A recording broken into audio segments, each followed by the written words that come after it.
अंडे अंडे ले ले ये क्या चीज़ है ये की है सब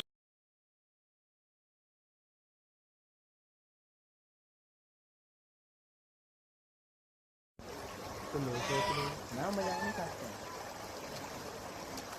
तो समझो और हम लोग खाने बनाओ तो